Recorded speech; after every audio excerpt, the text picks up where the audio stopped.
Hello, my name is Graham Elwood. You are watching The Political Vigilante. We are joined by a very special guest, a journalist and activist who is currently in Damascus, Syria, Vanessa Beeley. Vanessa, thank you so much for, I know it's an odd where you're at, but I appreciate you getting up basically in the middle of the night or just staying up all night. I don't know how you're doing it, but to be on the show. Thank you so much for inviting me on. So for some of our audience who might not know who you are, I want to share your Wikipedia page because it's yeah, exactly. I knew you'd find it funny. It shows how they're smearing you. So yeah. You've basically, and we'll get into I want you to explain all of it yourself, but like, you've uncovered a lot of false narratives about the white helmets. And for doing so, you then get this put on your Wikipedia page. Vanessa is a British activist and blogger. She is known for her pro-Bashar al-Assad advocacy and promoting conspiracy theories and falsehoods about the Syrian civil war, in particular the white helmets, who she falsely claims are a terrorist organization. All right. I mean, nothing gets that quicker than when you call out the war machine. Oh man, do they come at you? So why don't you tell everybody, like, give us what you have uncovered over the years with the white helmets that has now brought about the ire of the American empire and its allies. Well, basically, I mean, I actually wasn't the first one to highlight the role of the white helmets inside Syria. I put out a big shout out to Corey Morningstar, The Wrong Kind of Green, who does an incredible job exposing the NGO smart power complex. And I would recommend everybody go and take a look at her work. But actually, I started to gradually look into what is effectively, in my opinion, a UK-US intelligence construct, which was created in 2013, incubated in Turkey and Jordan, not inside Syria, I hasten to add. And then basically, it's a group that was embedded exclusively in the terrorist-occupied areas inside Syria. By terrorists, I mean Al-Qaeda-dominated groups. In Aleppo, for example, they were being filmed with ISIS, with Daesh, which of course is the big pretext for the US in particular to have a military footprint inside Syria is its war against ISIS. They are embedded with these armed extremist groups. As I say, in most areas that are occupied by these militant groups, they're dominated by Al-Qaeda, which is the most heavily funded, heavily armed group, of course, funded and armed directly and indirectly by the US coalition, by members of the US coalition that have been waging this regime change war against Syria for 10 years now. That, of course, is verified by the released Department of Intelligence Agency documents showing that America in particular was planning to foment the insurgency inside Syria using these extremist proxies to carry out their bidding, which of course is the toppling of the internationally recognized Syrian government. So the white helmets are... I just want to clarify for my, we've talked about it before in the show, but just, yeah, it's a thing we pointed out, but to my audience here, Vanessa has just very concisely pointed out the United States is funding Al-Qaeda to help overturn Assad in Syria. That's I thought we were part of the war on terror. Well, sort of. When someone won't give up an oil pipeline, then things get a little murky, I guess. So yeah. Anyway, I just wanted to clarify. Well, I think also it's very important to note that the US is also working alongside ISIS. I mean, as I said, you know, the very organization that provides the pretext for the US to increase its military footprint. I mean, Trump, of course, made noises about withdrawing from Syria. But in reality, under the COVID-19 crisis, in fact, America has been increasing its military footprint in Syria, particularly in the areas where it's occupying, or its proxies are occupying, the oil-rich resources, the oil wells, etc. Of course, how the US sees it is organizations like ISIS, like the SDF, the so-called Syrian Democratic Forces, the Kurdish separatist factions, who are effectively a proxy of both Israel and the US in Syria.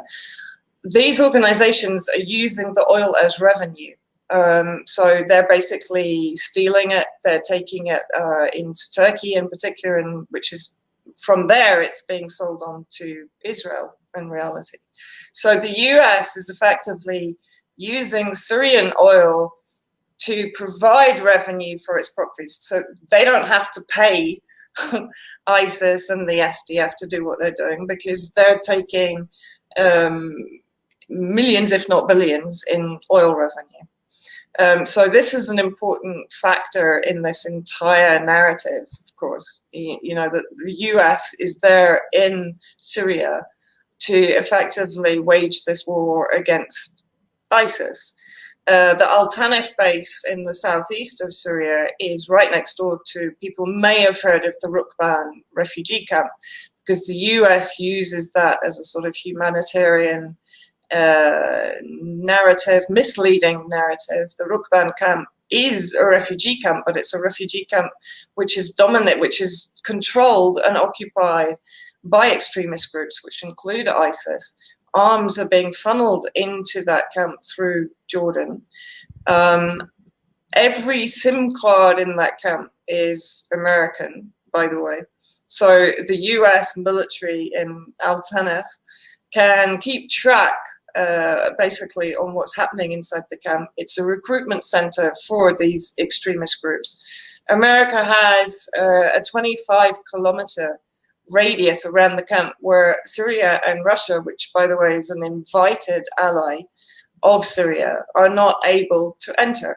So this entire, the Tanif military base and the Rukban recruitment center is effectively ring-fenced by America and controlled and guarded by American armed group proxies.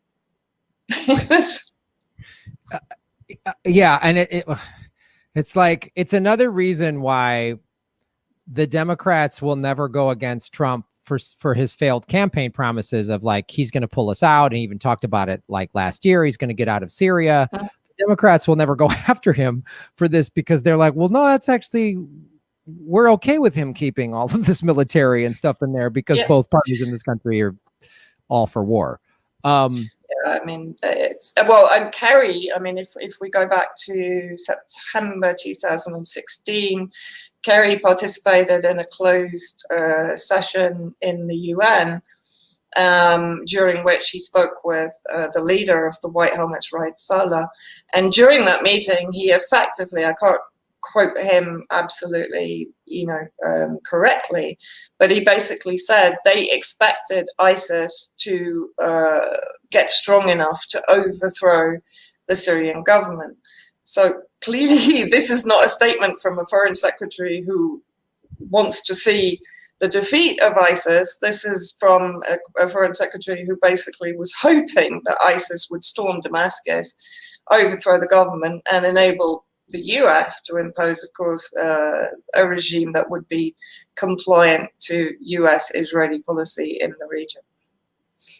Which is all, if I'm not mistaken, all the US wants to take this pipeline through Syria into Western Europe, whereas Syria and... Well, yeah, I mean, effectively, of course, one of the reasons why this entire war started was that President Assad, quite rightly, in my opinion, refused the Qatari-Turkish proposal for a pipeline, which of course was backed and promoted by the US and the US coalition, so the UK I would include. The UK, in my opinion, is the brains behind this operation. They are the intelligence behind this operation, as the latest leak of UK Foreign Office documents has revealed.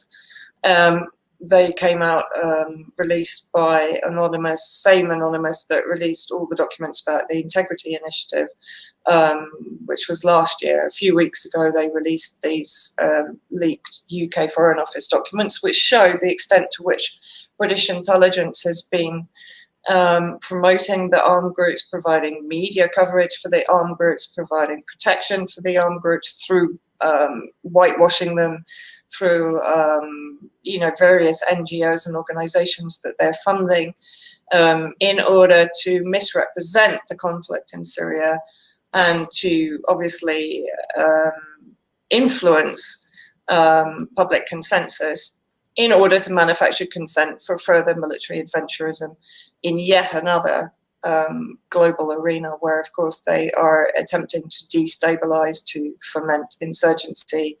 I mean, back in 2009, Roland Dumas, the then French Foreign Secretary, in 2013, he told interviewers that the UK had approached him in 2009 and had told him that this is basically what they were planning to do. Right, so this is not the conflict in Syria is not something that organically erupted out of what many people will term a civil war.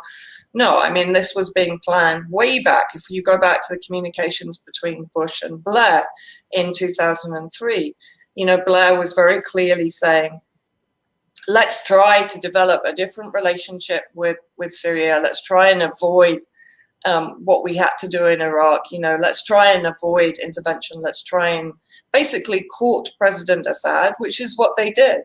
But of course, President Assad didn't come in line. He didn't relinquish the Palestinian cause.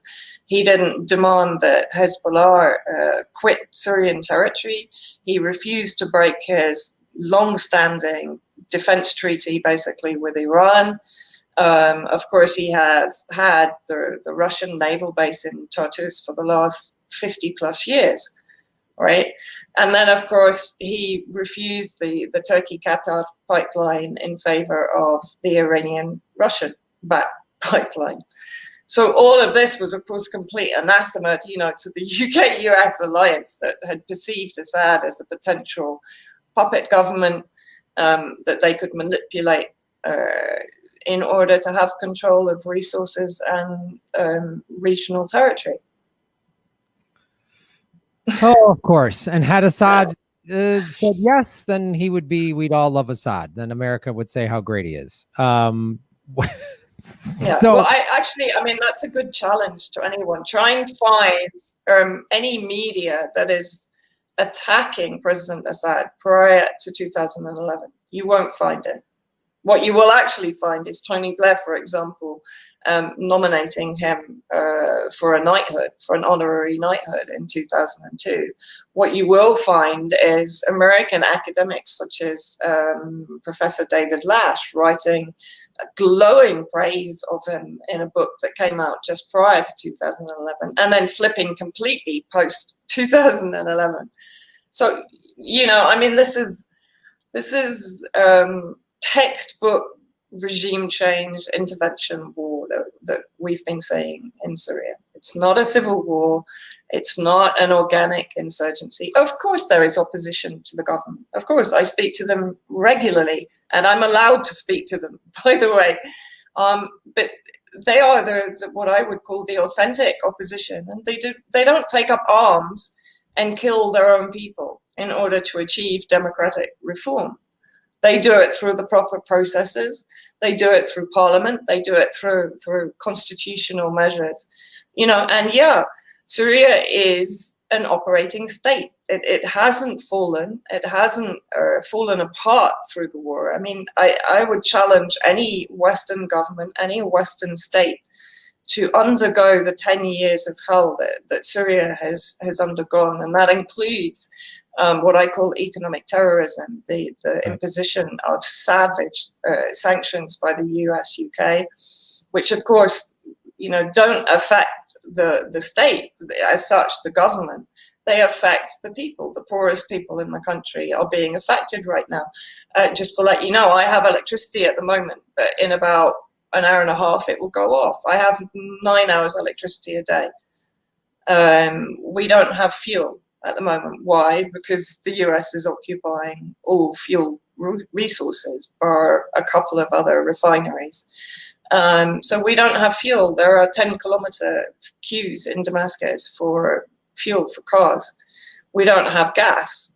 Food prices are rocketing. I mean, this is just to give some indication to your audience of how people suffer under economic sanctions. And so, you know, I would challenge any Western state to have basically held the country together in the way that the Syrian government has done.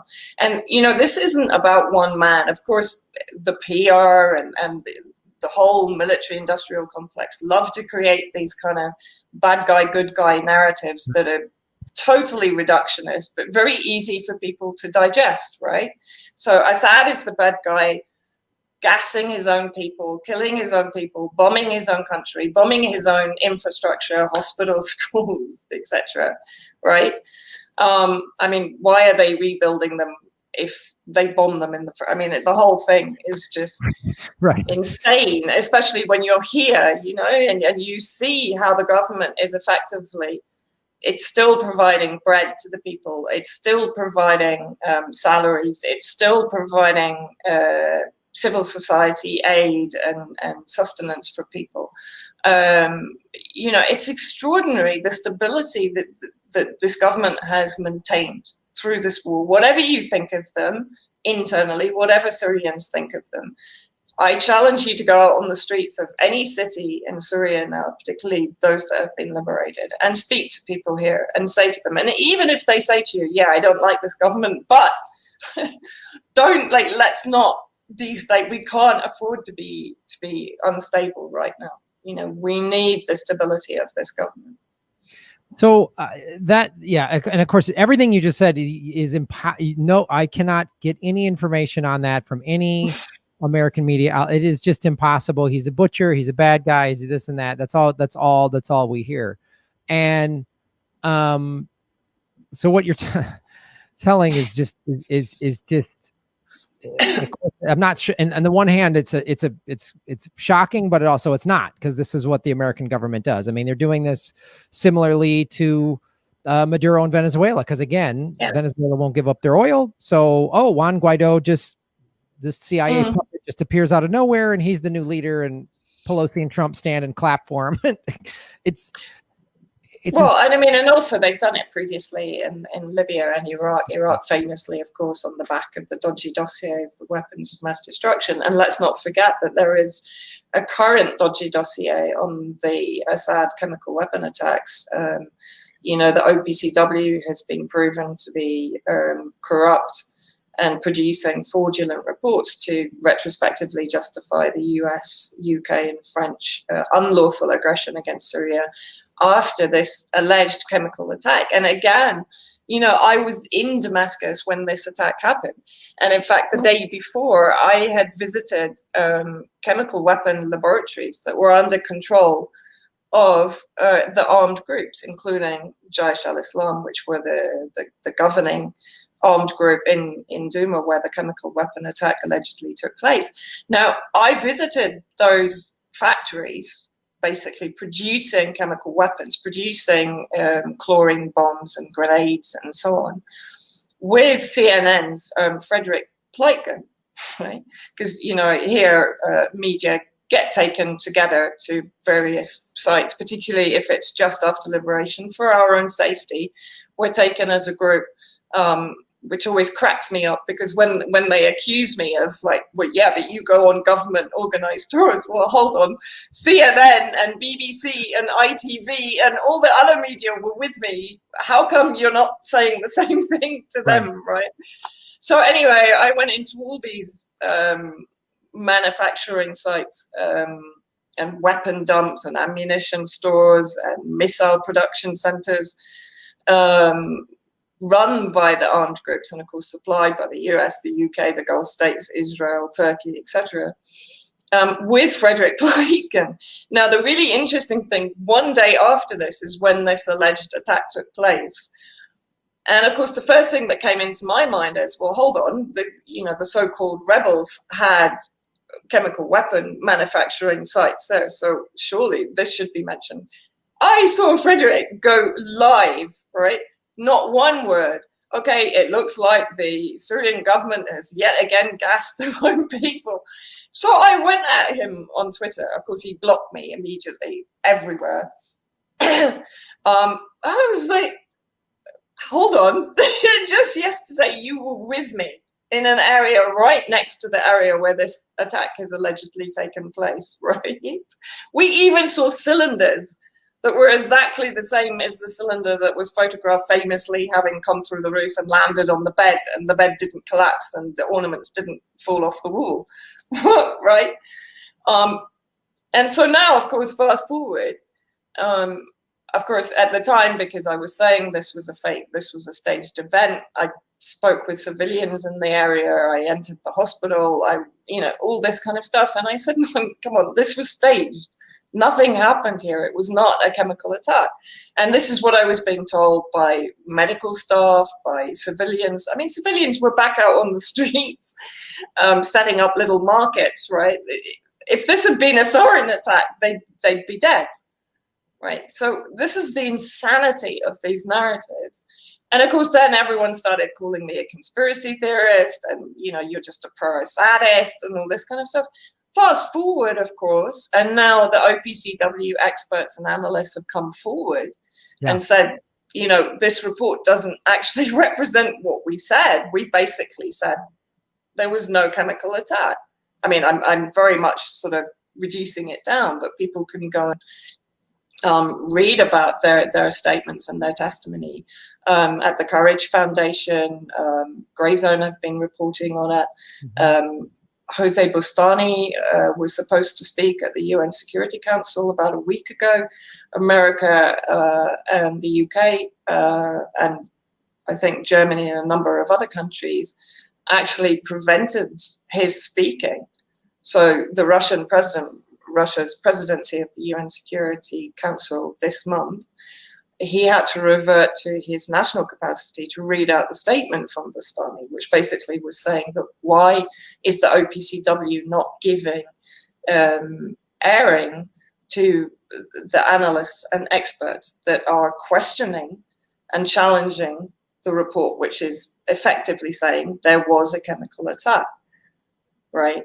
So, I mean, it's and of course the fact that the OPCW is proven to be corrupted, compromised.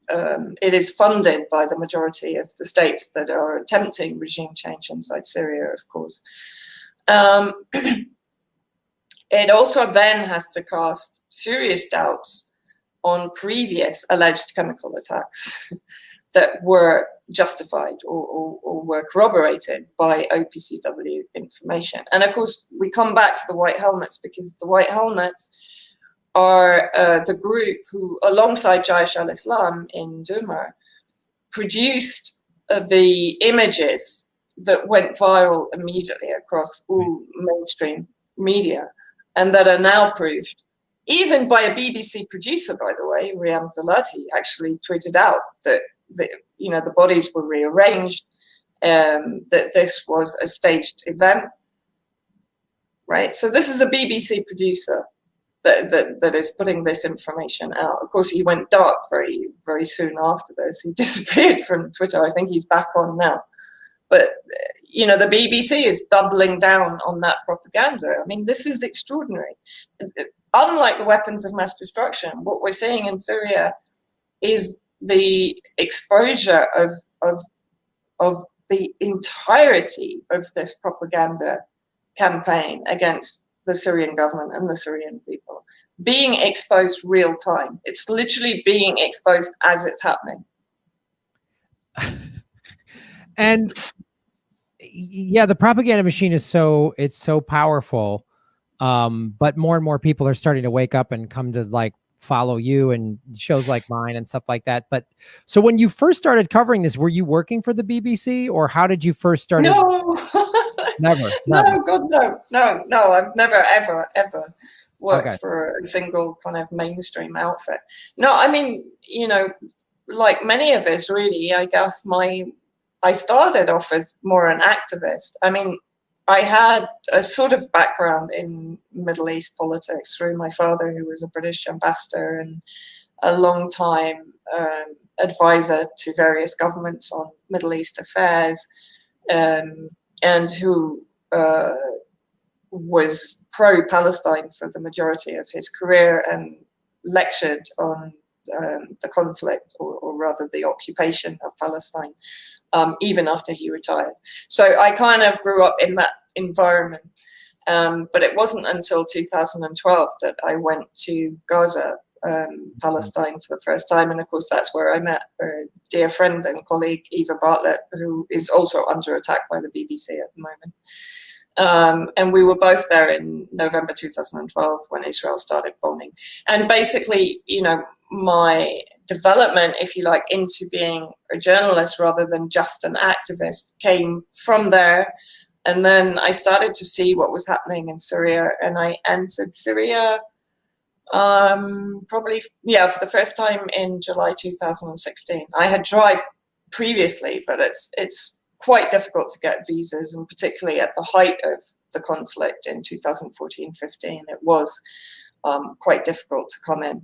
But in 2016, I came in with a US peace delegation, and I actually met with President Assad with the peace delegation. Of course, this is also kind of used against me, and Sure.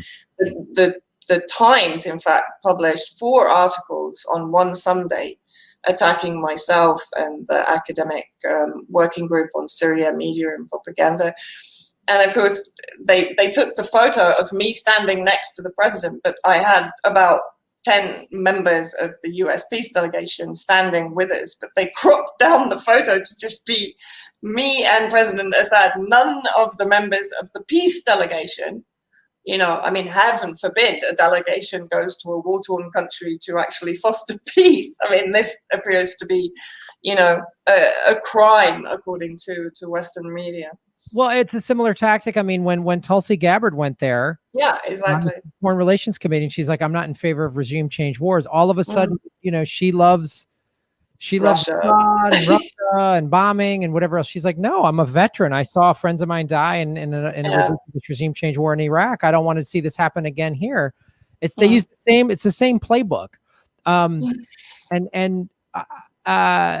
of the reasons I wanted to have you on the show is, like, I applaud you for doing this work, and you're in Syria, and you're being targeted. And obviously what's happening with Julian Assange is pretty alarming to anyone of any journalist. And I'm amazed that, I mean, these corporate journalists should be screaming from the mountaintops about this, but they don't care because they're just mouthpieces for these, you know, oligarchs or whatever.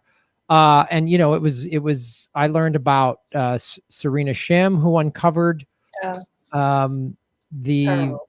you know, and she uncovered, I believe, she uncovered Turkey. Well, Turkey and Western NGOs were smuggling weapons and terrorists into Syria via the Turkish borders, basically. And she was, we suspect, American bases, correct? She was, she was working on the Turkish-Syrian border. I think she was in Kobani, which is the renamed area occupied by the Kurds. I think, from memory, sorry, it was in 2014. But definitely she was exposing the fact that weapons and militants were being smuggled across the border from Turkey. And of course, inside Turkey, you have Gaziantep, which is effectively the intelligence center for the US and the UK in Turkey. It's also known as the Jihadi Express because it's where all the ISIS recruits from Europe and further afield come before they enter Syria. So, yeah, I mean, I remember learning that she uncovered that, and obviously had this very sort of mysterious car accident that nobody wants to investigate what they're doing to Julian. And she's an American citizen. Yeah. She's an American citizen, but America has never looked into her death. Ever, not once. They don't even mention her name. I didn't. No. I had to find out about her through Susie Dawson, like, because it's you don't just know who she is. So my question is, like, all the ways that they're targeting you and smearing you because you're uncovering the truth about Syria. I mean, are you worried living? I mean, obviously, I guess you might, I mean, Damascus might be the safest place for you. I don't know. But I was going to say, I mean, I'm probably in the safest place, and joking apart. Yeah, I mean, I think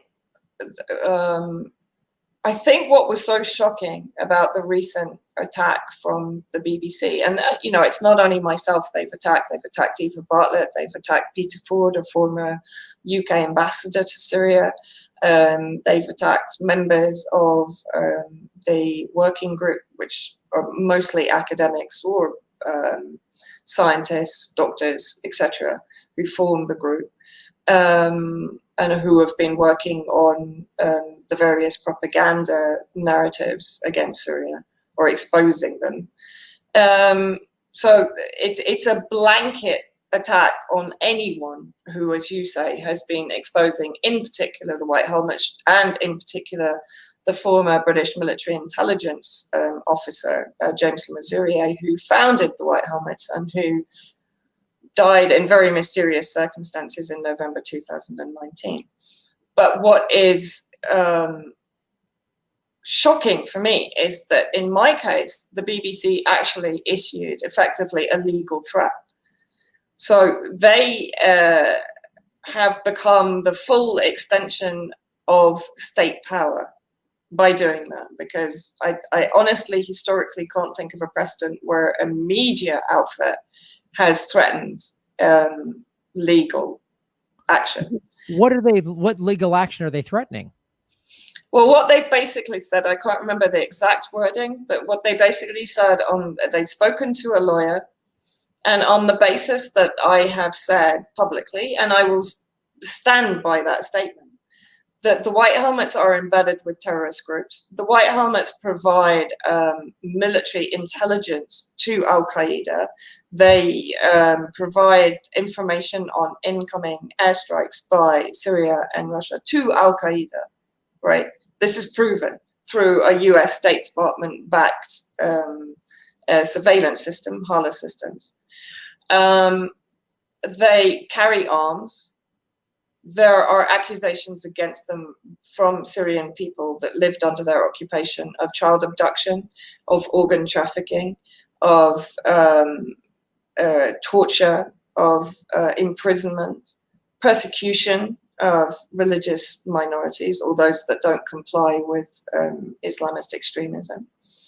So I have said publicly that under those circumstances, and if they are occupying hospitals and schools and civilian residential buildings alongside Al-Qaeda, they cease to be a humanitarian organization and they are a legitimate target during a military campaign to liberate urban areas from a terrorist military foreign-funded occupation, right? So the BBC has come back to me and said, well, on the basis that you are in contact with Syrian ministers, that you are supported by Syria and Russia, and that you are effectively inciting the bombing of a humanitarian organization, you might be liable to prosecution under humanitarian law, right? Well, the BBC, of course, historically has supported US, UK military intervention and the humanitarian devastation that has been caused by these wars globally, supported by the BBC. So, you know, this is an extraordinary power grab by the BBC, in my opinion. And this is what alerted kind of me and Whitney, because we're like, shit, you know, on the back of what they've done to Assange, you know, unlawful incarceration, effectively torture, mistreatment, etc., etc. And you know, a kangaroo court trying him, and a travesty of a case against him. What it's done clearly is embolden particularly state media to effectively persecute independent journalists or dissidents or activists or academics who don't toe the line, because they're challenging narratives that organizations like the BBC are paid to produce. So it's a dangerous precedent. It's a very dangerous precedent. Yeah, it's mystifying to me that a media organization would threaten legal action. Like, if that's not state media, I don't know what is. I mean, it's just like it's so. What do you? I mean, like, what do you do in this situation? This like. Well, actually, we attack. I mean, you know, Shamin Nawani, another journalist who I highly recommend people read. I mean, she was in Syria right from the beginning of the conflict. She exposed very early on many of the false flags and the propaganda stories that were being produced by various people embedded on the ground here in Syria. But she said to me, look, you know, they're not going to take you to court, because as soon as you go to court, because the BBC is state media, your legal team will have access to all the documents that the state has on the conflict in Syria. So she said, of course, they're not going to do it, because they're going to have to release information that is going to really, you know, put them in the dock, basically. Mm-hmm. And I believe she's right, because I've always said, you know, by all means, take me to court, because if you take me to court, I can call witnesses. I can bring forward my evidence in an independent, supposedly independent environment, right? Rather than a sort of, you know, a prejudged trial by the BBC. So, you know, my response and Whitney's response, is, if you like, was immediately to say, okay, let's use this. Let's turn it against them, because it's overreach on their part. You know, that I don't believe that under any sort of legal status should the BBC be issuing, albeit sort of, you know, carefully worded legal threats. I mean, this is psychological war at best. At worst, it is serious intimidation. Right. Right. Well, man, I applaud you for doing this, and I'm glad Whitney reached out to me to have you on the show, because, you know, some of this information I knew about I've done some videos on the OPCW and the leaked documents and showing that their corruption. I've talked to Tariq Haddad on the show about what he uncovered, and but I mean, the fact that you're there on the ground, and I mean, how is Damascus, just in terms of, I mean, you told us about the gas lines and the electricity, but in terms of just like on a day-to-day living basis of safety, is there, I mean, do you feel like it's totally, I mean, no.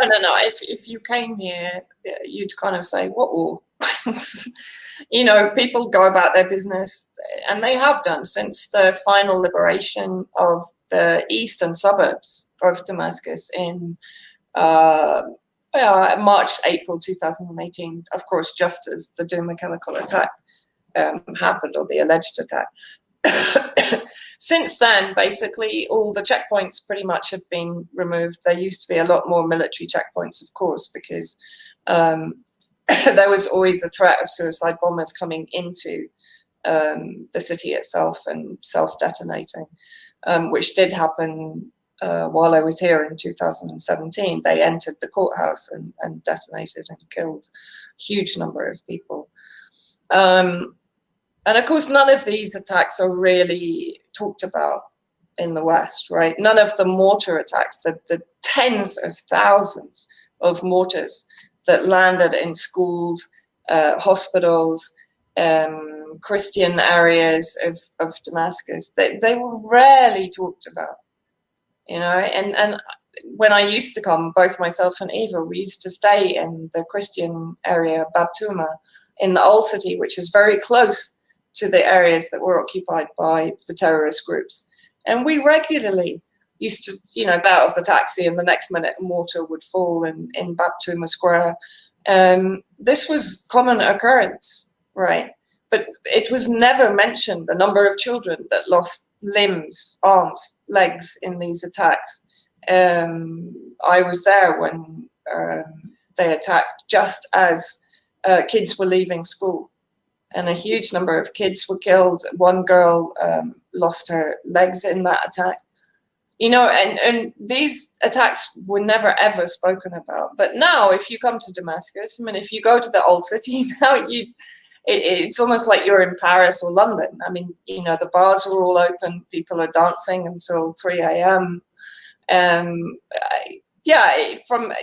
You can see the effect of economic sanctions, as I say, because you can see the queues for fuel, etc. But as far as movement, safety, security, no, it's complete. And I also have to say that even coming here during and being on some or close to some of the front lines on a number of occasions, I never felt insecure, because actually the Syrian army, and this is what sickens me about the narratives in the West from the media, is those media that do come here and they are given a visa and they are given escort, and yes, they are given protection and security because it's a war zone, right?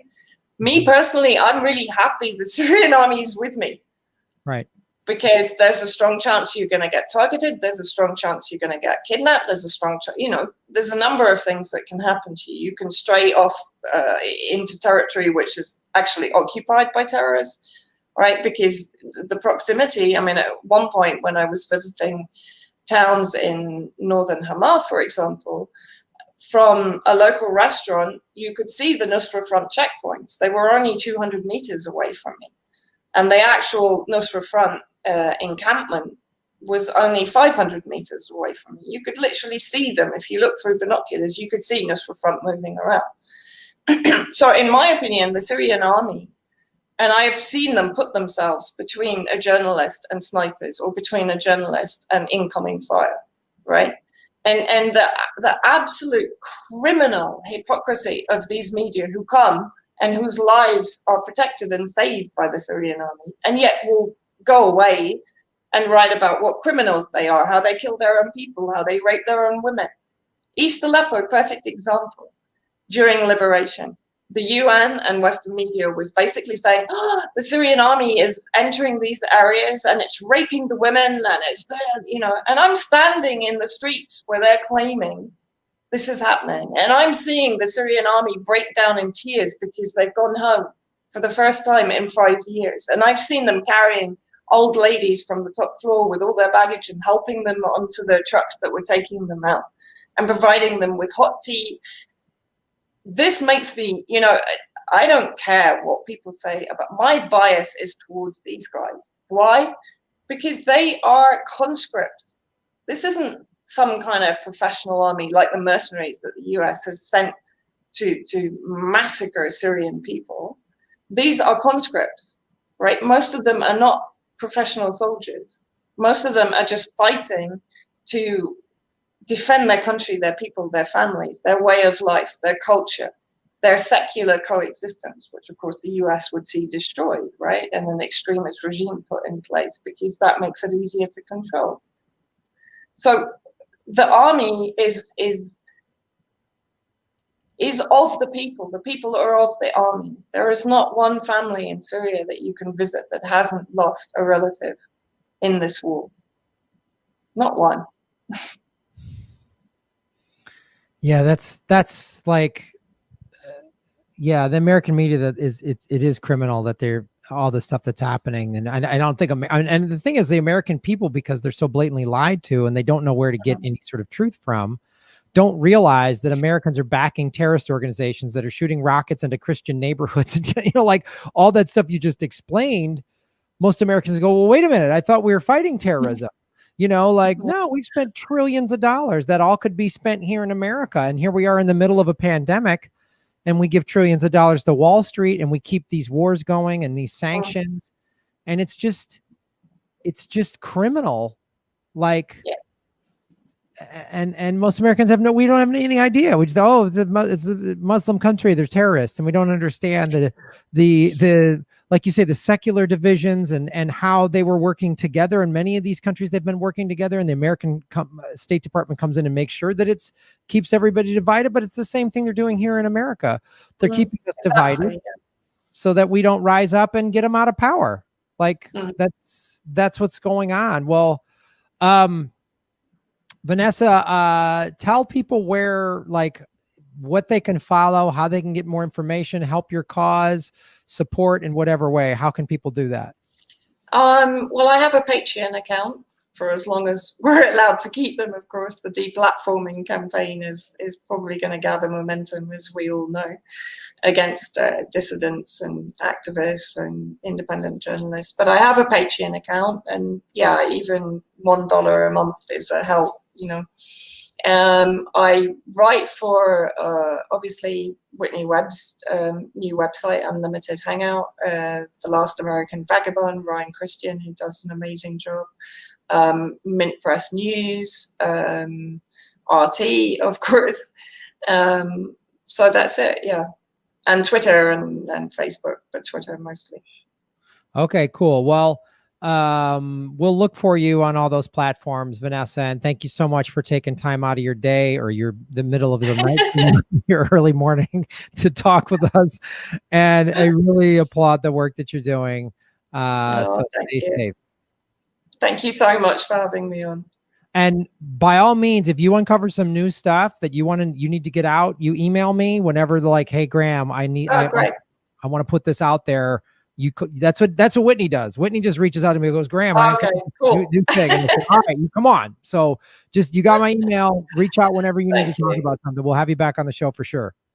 That's brilliant. Thanks ever so much. Thank you. All right. Thank you, Vanessa. Have a great day or morning or sleep or whatever. I will. All right. Stay safe. Thanks. Bye. Bye-bye. So that was Vanessa Beeley, ladies and gentlemen. I mean, that's, again, she's out there. She's in Damascus. I mean, it was like whatever, 2 a.m. for her. So it's another, this is the thing, the corporate media is just, I mean, like I've been pretty knowledgeable about the lies of Syria, but we just all learned more in this last, 50 some minutes I was talking to her. And she's in Damascus, man. So if you can, join her Patreon or something, that'd be huge. And she's on Hidden Hangout, which is now Whitney Webb's site that is now on Rockfin. It's another way to support Rockfin. And so you're supporting all of us on Rockfin. But yeah, that was that's just amazing. And there's the blatant lies of corporate media, Yeah, I don't even know what the title of this clip is going to be, because it's just like there's so much information in there. But thank you, everybody, for supporting the show. Like, share, subscribe. And of course, I have a Patreon, patreon.com/Graham Elwood, rockfin.com/Graham Elwood, a blockchain cryptocurrency platform. The reason I've been talking about it for a year is because the deplatforming is starting. I've been kicked off of Twitter right now. I don't know if I'm going to go back on. YouTube has been throttling me. We're stuck at 73,000 subscribers again. We're at one of these sticking points. They're unsubscribing people. My goal is to get to 100,000 by the end of the year. I really want to achieve that, but I don't know. But the good news is we're over 10,000 followers on Rockfin. So, Unlimited Hangout. Yeah, that's what I mean. I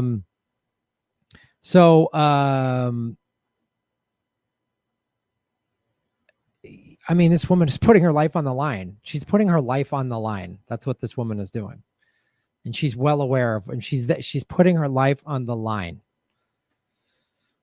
So, that's a badass. That's a vigilante, baby. That's a political vigilante right there.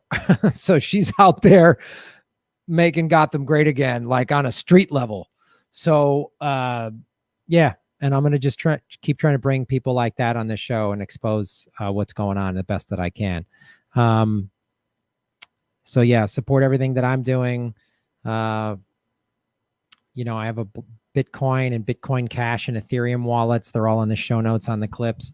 And Coinbase. I have a Coinbase affiliate code. If you sign up for Coinbase and buy $100 of crypto, you get $10 of Bitcoin. I get $10 of Bitcoin. I think crypto is the future. Again, here's why I bring up crypto and what Vanessa just talked about. She's talking about the economic sanctions and how people in Damascus, and we've talked about this, sanctions are an act of warfare, right? So that there's lines for gas in Syria and all this. What if everybody over there started getting on cryptocurrency. We just send them some crypto, and then like it changes things. It also shows why we got to get off of oil. Like, look at all the evil that's caused because of oil. Just everybody became self-sustaining. We wouldn't have any of this bullshit. So anyway, yeah. So thank you so much for supporting the show. Like, share, subscribe, do all that stuff. I got a Venmo. I got a PayPal. Thank you for supporting independent journalism. Boom. Shave your knuckles for justice.